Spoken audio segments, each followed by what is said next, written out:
Ladies and gentlemen, good day and welcome to the Q3 FY26 earnings conference call of HDFC Asset Management Company Limited. As a reminder, all participant lines will be in the listen-only mode, and there will be an opportunity for you to ask questions after the presentation concludes. Should you need assistance during this conference call, please signal an operator by pressing star, then 0 on your touchtone phone. Please note that this conference is being recorded. From the management team, we have Mr. Navneet Munot, Mr. Naozad Sirwalla, and Mr. Simal Kanoga. I now hand this call over to Mr. Simal Kanoga, who will give us a brief, following which we will proceed with the Q&A session. Thank you, and over to you, sir. Thank you very much. Good evening, everyone, and appreciate you all joining this call. We trust you have had an opportunity to review our presentation. I'll begin with an overview of the industry. As of 31st December 2025, the total AUM stood at rupees 80.2 trillion. Equity and equity-oriented net new flows continued to see healthy momentum during this quarter, adding another rupees 1188 billion. For the calendar year 2025, net inflows into this category added up to rupees 4752 billion compared to rupees 5420 billion in 2024.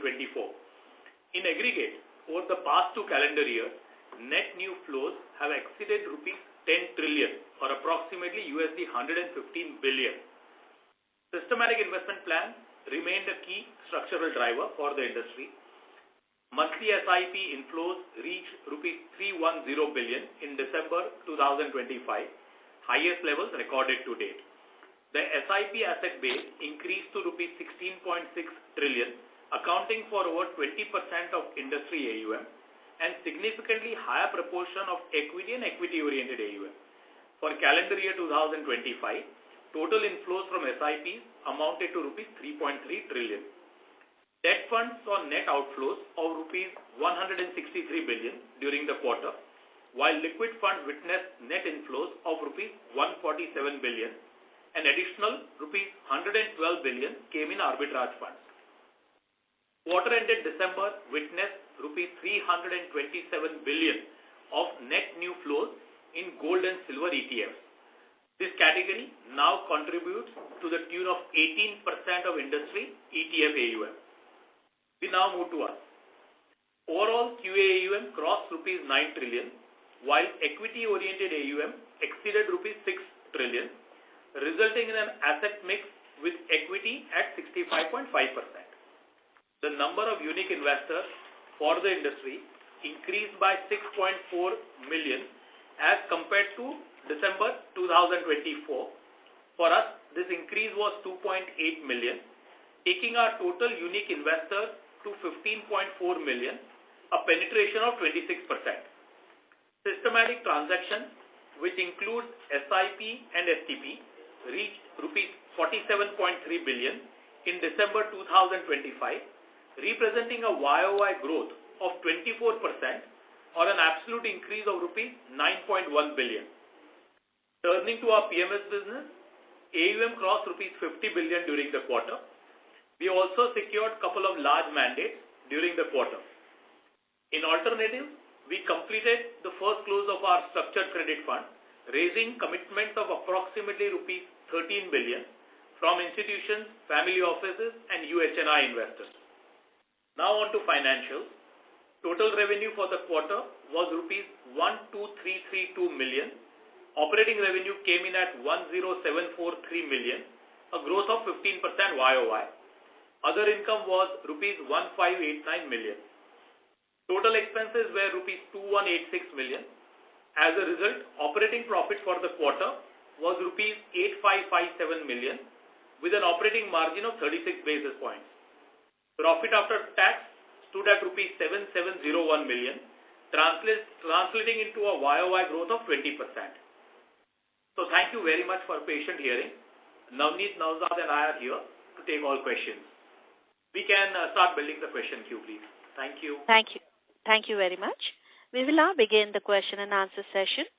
Anyone who wishes to ask a question may press star and 1 on their touchtone telephone. If you wish to remove yourself from the question queue, you may press star and 2. Participants are requested to use handsets while asking a question. Ladies and gentlemen, we will wait for a moment while the question queue assembles.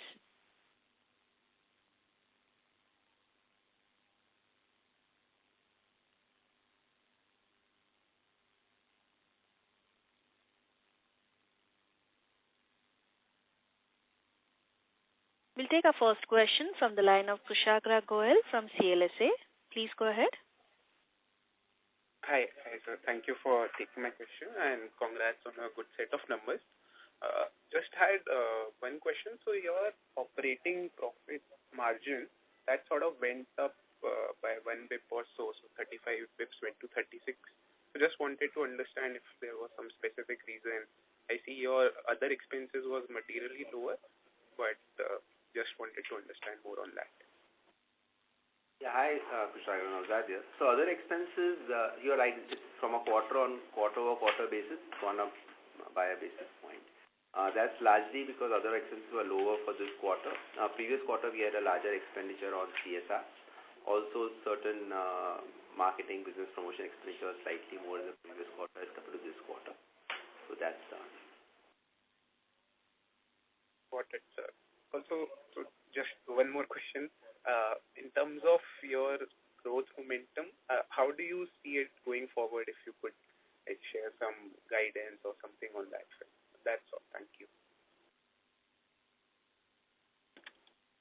growth in context of in general for the industry, and how do you see HDFC placed? If you could for the overall industry growth and how are we placed? Yeah. Like share some thoughts on that aspect. No, sure. So you would have seen the latest number on the SIP where they crossed 31,000 crores in the month of December, despite the fact that there has been quite a bit of volatility in the market and returns have been muted for last 15-18 months. But I think the momentum in the SIP book has been continuing. Industry has been adding more number of investors, more number of folios, month after month, quarter after quarter. We have been participating very well. There is a slide on our new account addition, our new investor addition, and you can clearly see that we've been participating very well across all channels, across all geographies, across all asset classes and products. And I feel like very optimistic on the overall industry growth for next several years. Sure, got it. Thank you. Thank you. We'll take our next question from the line of Mohit Mangal from Centrum. Please go ahead. Yeah, good evening. Thanks for the opportunity and congratulations on a strong set of numbers. My first question is on the PMS and AIF. So I think you have put a separate slide on that. So I've got 2-3 questions within that. So first is basically just wanted to know what is the NDPMS and PMS yield, if you can just separate it. Second is that how big is this EPFO mandate? And thirdly, if you can tell me the growth overall in the PMS and AIF segment. So on the PMS side, we have 2 segments, discretionary and non-discretionary. We have been adding accounts and growing on both sides. We have focused on the both sides. On the EPFO and SPFO mandate, as you would appreciate, this segment operates with very, very tight economics. It's very competitive. But these mandates allow us to participate meaningfully in the ecosystem. We build execution capability, we enhance our platform, and gives us an opportunity to offer that product to many other clients in the same segment and related segment. So we see this as a strategic phase where capability building and scale take precedence over immediate margins from a quarter-to-quarter perspective. Okay. Yeah. If you, I think Simal mentioned earlier that we have crossed the 5,000 crore number in terms of AUM. Yeah. Apart from these 2 mandates where I think we are in the process of signing and executing the agreement, etc. So they will get executed in some time. But we have on the team side, we have hired senior resources across investments and servicing that will help us build this business. So PMS on the fixed income side, on equity side, both discretionary and non-discretionary, we would like to build that gradually. Also question on the overall alternative, so most of you are aware about the first VCP fund of fund. You might have seen the recent announcement. We announced the first close of our structured credit fund, and what humbles us is our partnership with IFC. We are very proud of our partnership with the IFC. They're coming as the anchor investor. The fund has declared its first close and has raised commitments of about 1,290 crores. And another feature of that 1,290 crores is that almost 70% has come in from investors who have contributed 25 crores or more. So underscoring strong participation from ultra-high net worth individuals and institutions in the fund. So we've got institutions, family offices, ultra-high net worth individuals participating in that. And IFC as a partner and anchor investor will contribute up to 220 crore rupees to the fund. Our partnership with IFC is rooted in a shared vision of expanding access to financing for mid-sized corporates, mid-sized enterprises that drive manufacturing output, that drive employment, that drive regional development. And this is the first step in what we think will be a long and meaningful journey of working together, developing the private credit market on India. And overall, on the private market side, we have been engaging with a lot of other global institutions and domestic institutions. The team is working on creating a second fund on private equity and venture capital front. We did that one first VC and PE fund of funds, and a large part of that is already committed. And we would soon be coming with the second fund, and we'll be engaging with a few large global institutional clients for that as well. Understood, sir. This is very helpful. So just one follow-up, sir. In terms of yields, so how much are discretionary PMS earns and while how much are non-discretionary PMS earns? If you can just throw some light on that. No, we have not kind of given those yields out. Oh, understood. Thanks and wish you all the best. Thank you. Thank you so much. Thank you. Before we take the next question, we'd like to remind participants to ask a question, please press star and 1 on your phone. Next question is from the line of Devesh Agarwal from IIFL Capital. Please go ahead. Good evening, everyone, and thank you for the opportunity. So my first question would be on the asset class yield for the quarter. Could you just share those numbers? Yeah, sure. So equity is around 56-57 basis points. This includes index funds. Debt is 27-28 basis points, and liquid would be 12-13 basis points. And the blended yield is around 45 basis. Blended, you said, is around 45-46 basis points. For the quarter is 45. For 9 months is 46. Right. So we see that overall the yield number has been decently resilient over the last 6 quarters. I'm assuming if we remove the passive from the equity, the active would be closer to 58, something around that number. So despite the growth in the AUM, we are seeing this resilience. So is there anything to read into this?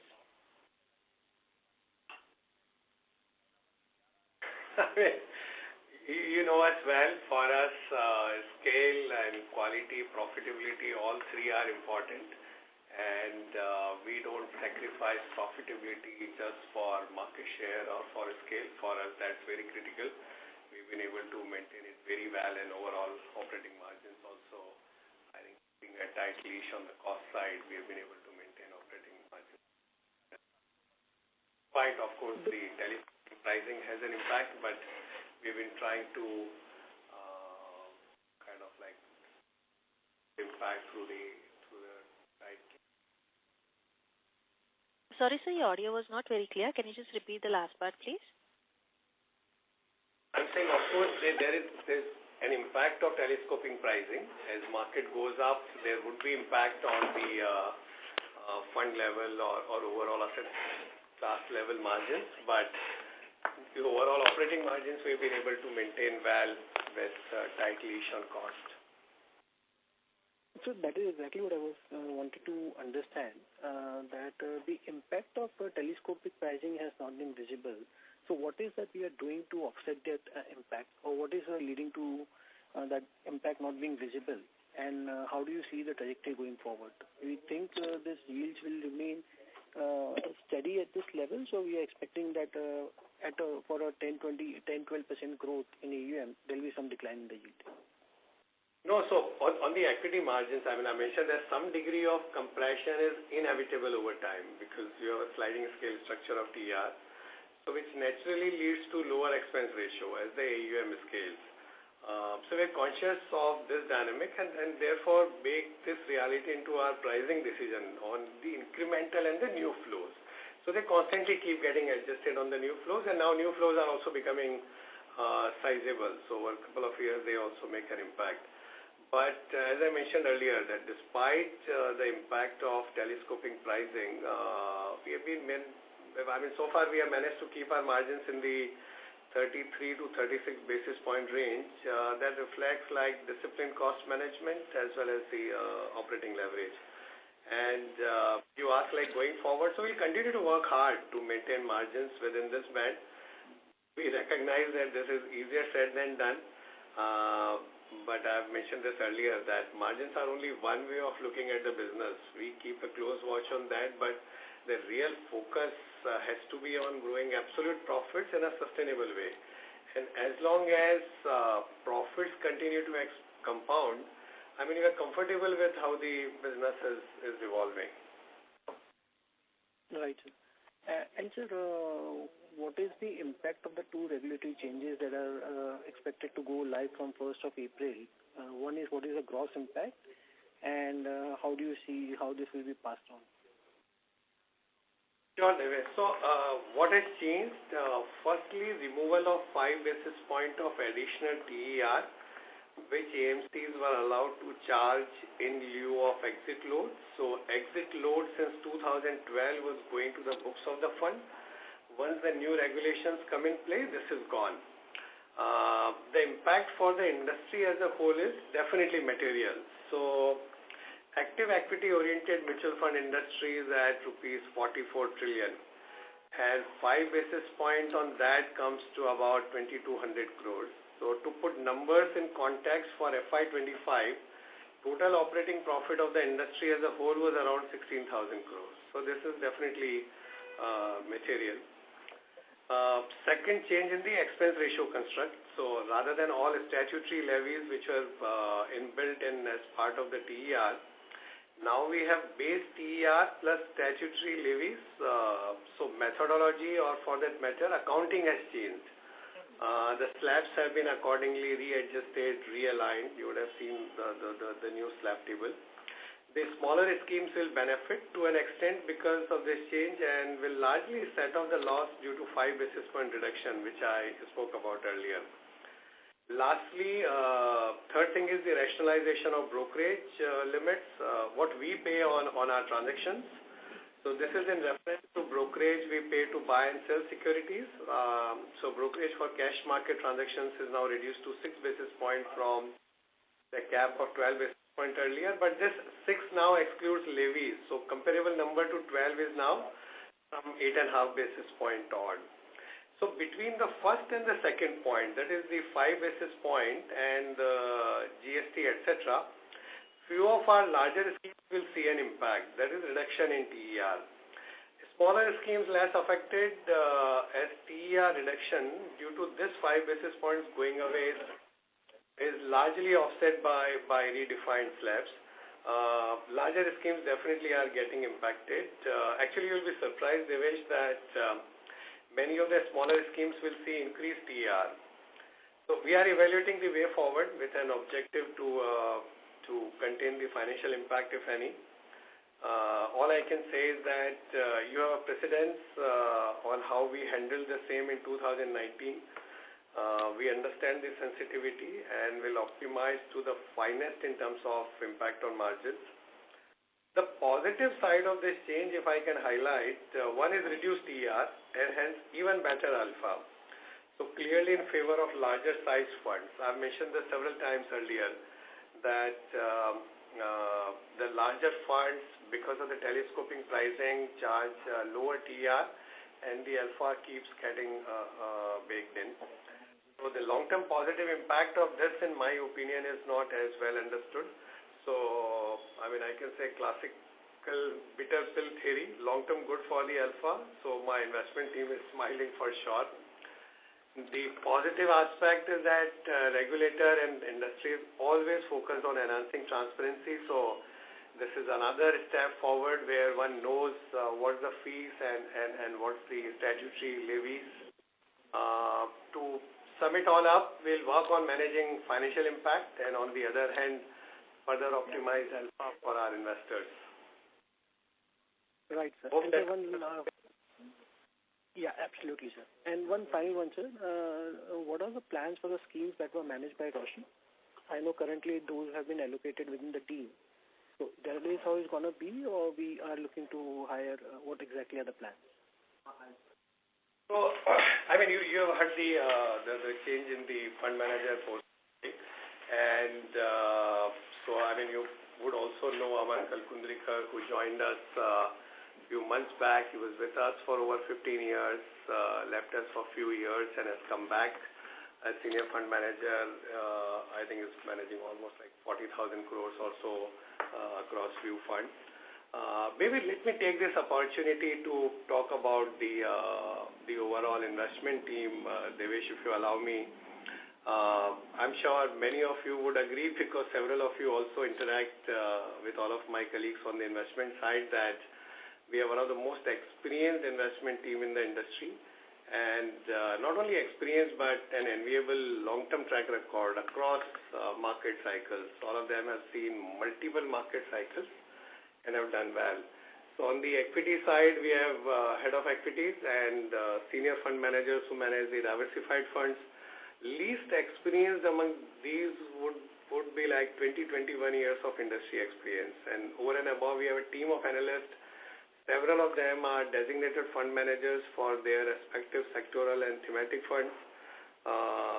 Clearly, like among the most experienced team in the industry, we take deep pride in them. Some of them have started managing more diversified mandates. You are aware, like Anand Ladda has been managing now our value fund. So I think a firm that has been around for 25 years, we have seen transitions in the past, and our view is that we have handled the same extremely well. We continue to expand our team and remain like very confident. All right, sir. Thank you so much and all the very best. Thank you. Thank you. Next question is from the line of Sukrit D. Patil from Eyesight Fintrade. Please go ahead. Good evening to the team. I have two questions. My first question is to Mr. Munot. First of all, congratulations on the quarter. With HDFC Amc's strong brand and evolving investor presence, how do you see the next 2-3 years shaping up in terms of product innovation and investor engagement, especially as passive flow rises and digital platforms reshape the distribution? What should the stakeholders expect as the defining theme from your leadership in this space? Yes, sir. Thank you. That's my first question. I'll ask my second question after this. Sure. So first question is on the overall product pipeline. So if we look at our product portfolio, I think it's largely complete across the key categories. Whether you look at active equity, fixed income, money market, both on the active side, passive side, we are more or less complete. From time to time, we may look at select sectoral or thematic funds, but only where the investment team has strong conviction and sees a clear opportunity. And these launches are likely to be like few and far between. But otherwise, I think we have a best-in-class product portfolio with a long-term track record, and we continue to focus on like all of them. And if we're talking about the overall platform, then apart from the mutual fund, we continue to enhance our PMS, AIF, international GIFT City offering, because these platforms allow us to address a wider range of client requirements. So I think the overall approach is to deepen and strengthen what we already have and add selectively where it genuinely makes sense. Your second question was on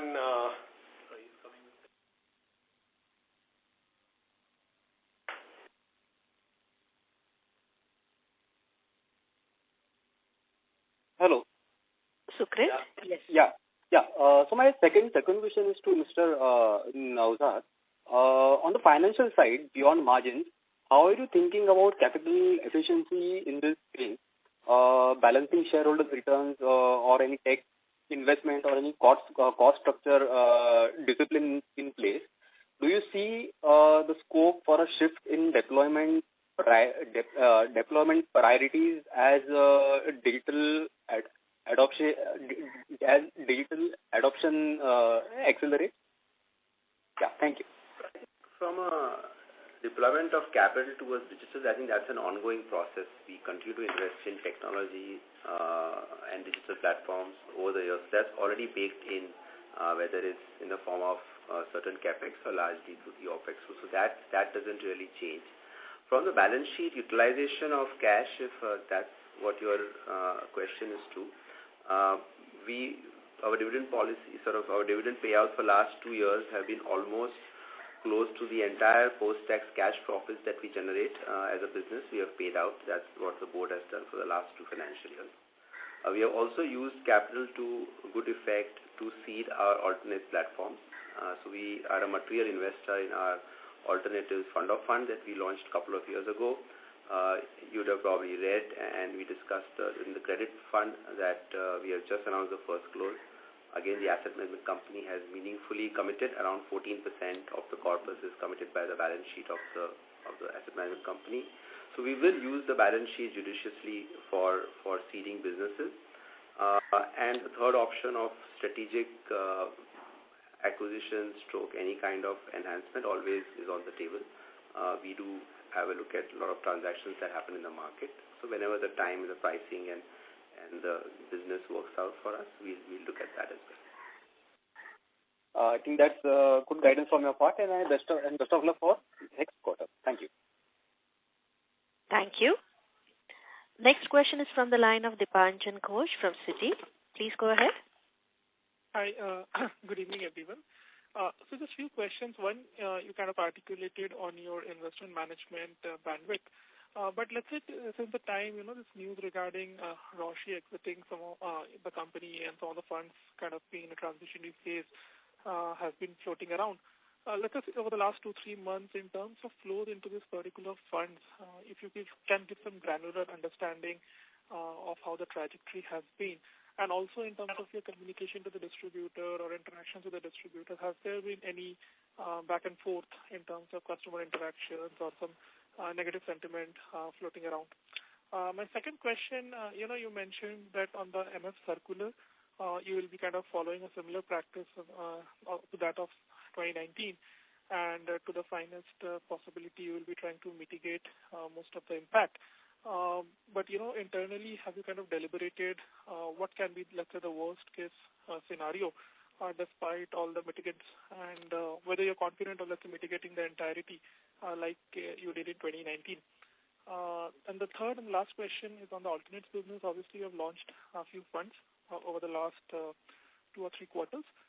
If I were to take a more of a long-term view, let's say over the next 3 to 5 years, what sort of AUM or revenue mix do you really aspire from this segment? So those were my 3 questions. Sure. So first on the one fund manager, if I will appreciate, we have been around for 25 years and we have seen transitions in the past, and I think we have handled it extremely well. You would give us the credit. We had a legendary CIO. Always have been and will always remain in deep gratitude to him for what he has built and what he has done. But at the same time, the strategies that were managed by him, some of them are the ones which have seen the highest growth at our end in last couple of years.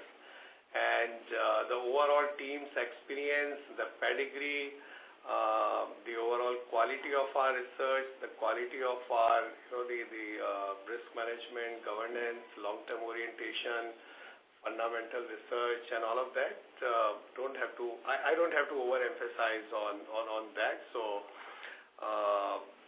while we do everything in our power to retain talent across the organization and not just in the investment team, but we have handled few transitions here and there very well, and we remain very, very confident. I also mentioned about one of the fund manager who was with us for 15 years left us and has come back. You will see, you will hear some of the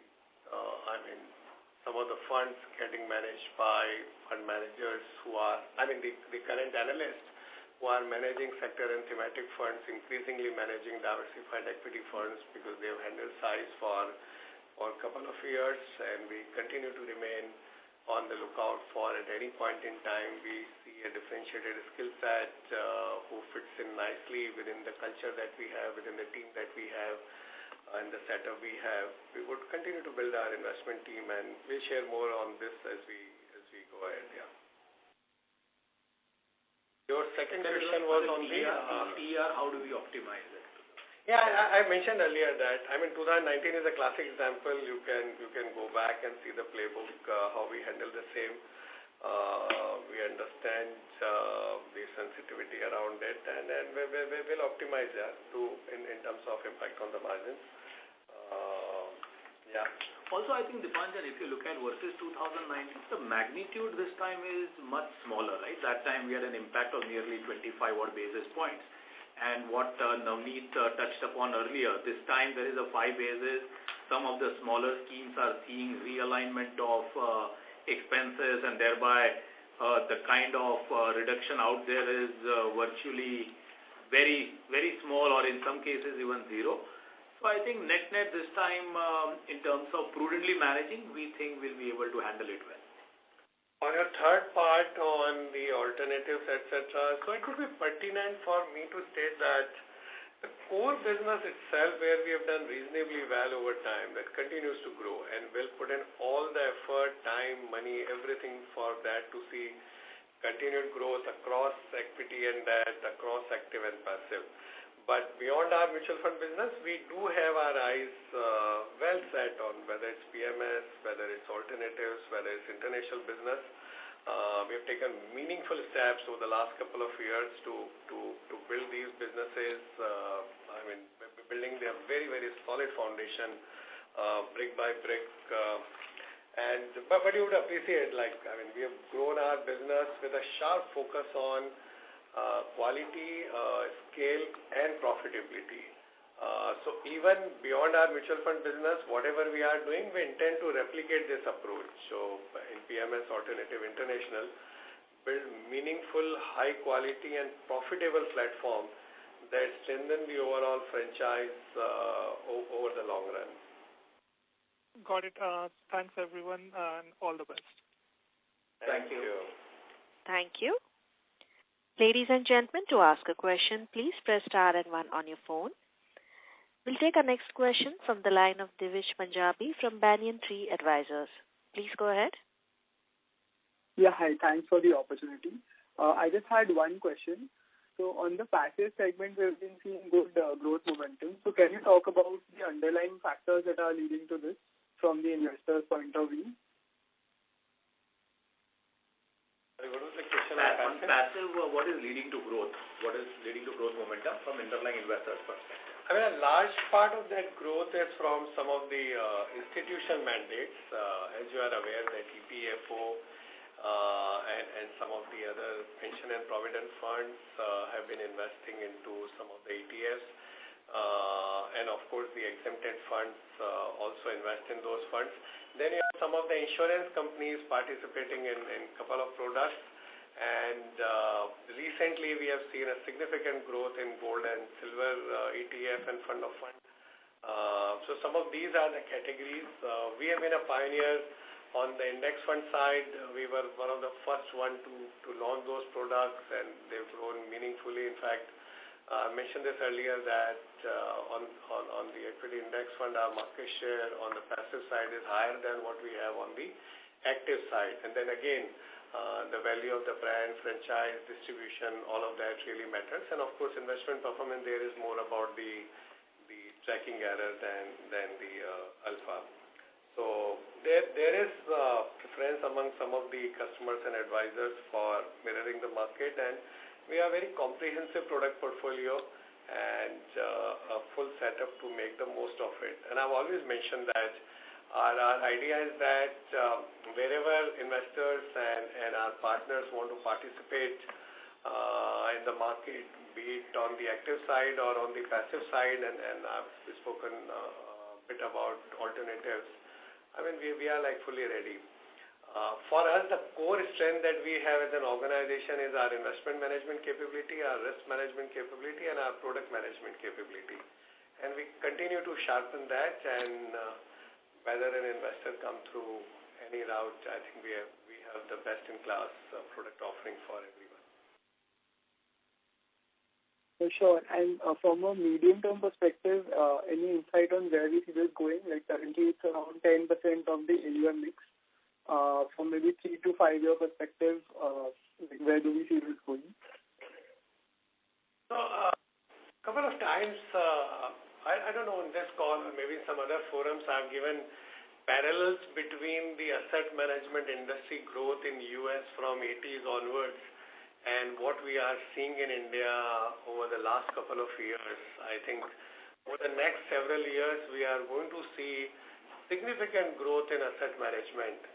So formalization of the economy, digitalization of the economy, financialization of savings, financialization of assets, all of these are like structural trends. And over a period of time, we'll see like newer asset classes emerging, people investing, one like mutual funds, which has been like time-tested, beautiful product with a track record. Some of our fund houses like ours have a track record going back 30 years. Some of the investors may like to participate through passive within that, either the index fund or the ETFs. We are seeing some of the other asset classes, whether it's REITs, InvITs, private markets. I talked about our plans on the alternative side to participate in the private markets. Almost all the segments are likely to grow. And you can see from 80s onwards how several of these segments have grown in US. And maybe I think in terms of the size of the economy, size of the market, structure of the market, several of those were like very similar. And I think credit to our regulators who've been very pragmatic and have been deeply focused on investor education and investor protection. I think if we continue to do a good job on that, there is significant growth potential on all segments.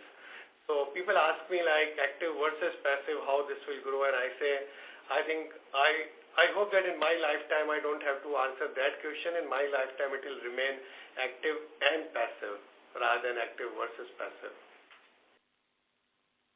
Sure. Thank you. Thank you. We'll take our next question from the line of Madhukar Ladha from JP Morgan. Please go ahead. Hi, good evening. Congratulations on a good set of numbers. And most of my questions have been answered. Just wanted to understand, did you disclose the asset class-wise yield this time around? As a data keeping question, I wanted that. And it would be fair to assume that given this changes in the whole TER calculation system and the 15 basis points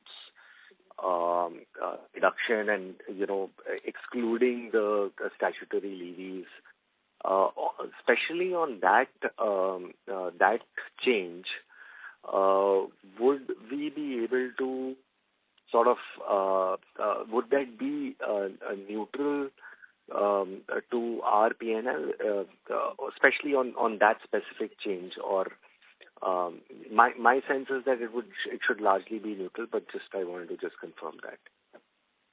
So, Madhukar, repeating again that I explained in detail that larger schemes definitely are getting impacted, and I also mentioned that you'll be surprised that many of the smaller schemes will see increased TR. At our end, I've said that while the reduced TR means higher alpha, and particularly for the larger size funds, and there is a long-term positive implication of that. But on the other side, whatever little impact of the reduction on account of exit load or the expense ratio construct is there, we will optimize it to ensure that we remain highly focused on So if we were just to look at the, if we were to exclude the exit load construct and only look at this reduced TER, so over there also we would see a little bit of a negative impact. Is that what you're saying? And then obviously we would take compensatory steps. Madhukar, it would be both ways, right? Some of the Yeah. Be a positive impact. Some of the schemes there will be a negative impact. So as Navneet touched upon earlier, we'll optimize on both sides and make it sure that the net margins that we speak of remain within the acceptable band. Understood. And the asset class wise yield, sorry, I joined a little late. I may have missed that earlier. Yeah, Madhukar, we did give that earlier, but I'll repeat it for your benefit. So equity yields came at 56, 57 basis points. It includes index funds. Debt yields were between 27 and 28 basis points, and liquid between 12 and 13 basis points. Okay, got it. Thanks, and all the best. Thank you. Next question is from the line of Gaurav Jani from Prabhudas Lilladher. Please go ahead. Thank you, and congratulations on a strong quarter. Two questions. One is, I don't know if you've laid this out. Is there a new ESOP issuance, and can you just elaborate as to then what is the ESOP cost it will look like? Yeah. Sorry. The question is on ESOP cost, right? That's correct, sir. So I've given it out in the previous calls as well. So the non-cash expense on account of ESOPs for the full year would be about 68 crores. For the first 9 months, it's about 47 crores. So that doesn't change, right? I mean, whatever estimates were given, that doesn't change. There's not a new ESOP issuance, right? So we will. So the material ESOP issuance happened last year, but as and when additional resources and people join us, we'll have small incremental issuances. Today also we announced a small issuance. So that's an ongoing process that will continue, but that will not change this expense estimates we've given out previous quarter very materially. Understood. Thanks. And secondly, sir, Navneet sir, to you, you did mention of the 5 basis point impact on the overall AMC profits. Just wanted to kind of have your opinion as to how are we thinking in terms of passing that on, and what is the dialogue with distributors? Do you think how are we looking at doing it? No, I give the detail. It will depend on the size of the scheme, and of course, wherever there was an additional additional charge of that exit load, it is not the overall impact of 5 basis point on the AMC profitability. I gave that detail. Detail. I explained that in detail earlier. Yeah, so it's not. I think you said the impact is for us is 5 basis points. That's not what Navneet has said. No, I didn't understand. I do understand that. I was just trying to gauge as to what's the dialogue with distributors. As to how will can there be some pass through or not? Yeah, I mentioned it a couple of times that we will try to optimize and maintain our profitability. Sure, sir. That is it from me. Thank you. Ladies and gentlemen, to ask a question, please press star and 1 on your phone. We'll take our next question from the line of Abhijit Sakre from Kotak. Please go ahead. Hey, hi, good evening, everyone. I just have one slightly hypothetical question. Would you say that it's easier to cut commissions in better performing funds generally rather than throughout most of the funds? I mean, just over the cycle, if one has to understand, how easy it is to pass on some of these regulatory impacts, or just the initiatives to protect profitability better? We always try to make it win-win for everyone. Whether for our investors, for our distributors, and for our profit. For us. And we have demonstrated that over a long period of time. You've watched us over the years, and we'll continue to job, hopefully, on that. Okay, got it. Thank you so much. Thank you. Next question is from the line of Madhukar Ladha from JP Morgan. Please go ahead. Hi. Thank you for taking the follow-up. I wanted to get a sense of what has been the ramp-up from the HDFC Bank channel and, any update on how this channel could contribute even more to AUM. Yep. Sure.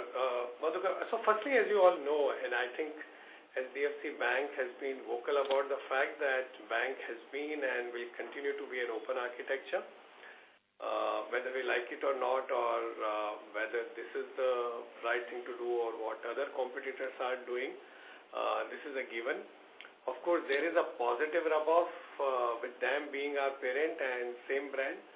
So not only from customer perspective, but even from relationship manager perspective, there is higher comfort in offering HDFC mutual fund product, which is visible in our market share in their AUM. So in equity AUM, our overall market share at the industry level is 13%.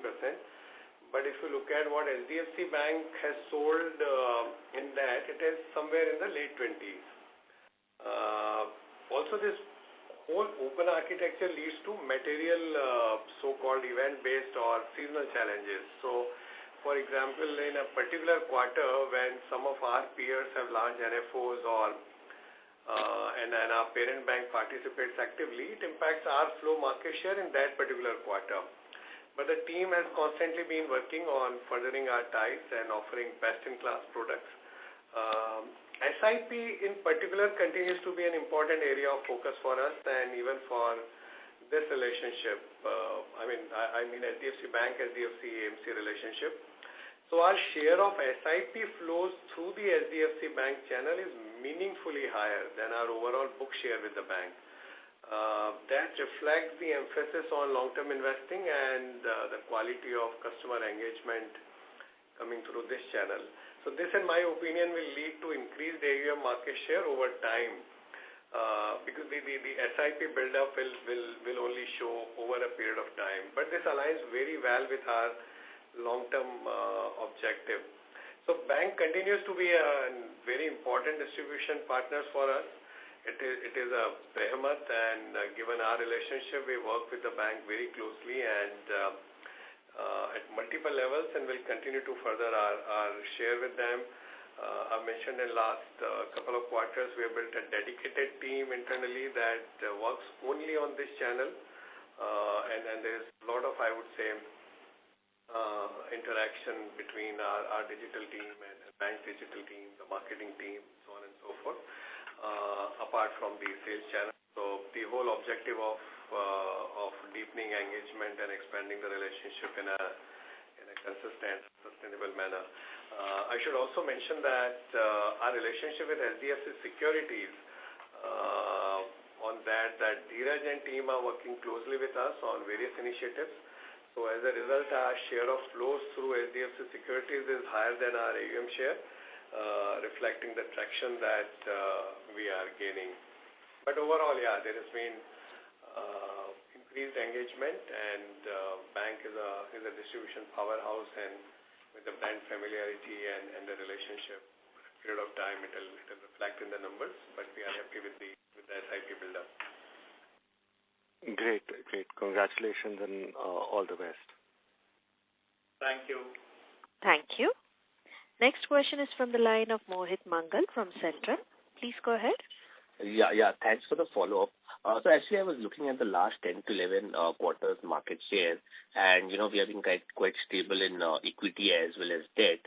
But liquid, we have kind of lost the ground, from 13.5% to around 11 odd percent. So just wanted to know your thoughts as to how we can increase the market share in that segment. I think it gets impacted by few of the large corporate investors or institutions, kind of like any large movement of one client versus the other, with one fund house versus the other. But I don't read much into that otherwise, because Sometimes, share may look lower because some client where we are kept out in terms of total amount, as per their internal policy, have invested further amount and that amount hasn't come to us. And you can also see a reverse happening in another quarter where some of the large institution has increased allocation to us. But the overall institution team is on the ball and are focused on getting the maximum allocation. I can also share that we have hired a senior person recently who's now been made responsible for Pan-India institution business apart from some of the other emerging channels that we are setting up. Okay, understood. Secondly, again on the distribution channel, so we are seeing this is a direct, the share increasing within the equity AUM. So like you have been telling over the last few calls that fintech has a major role to play. So I think that story continues. Yeah. So I think fintechs have been growing quite rapidly over the last couple of years, and it's become a vital distribution channel for the mutual fund industry. They have played a very big role in expanding the reach and accessibility. In fact, fintech as a group have registered 25 million SIPs in the 9 months of the current financial year gone by.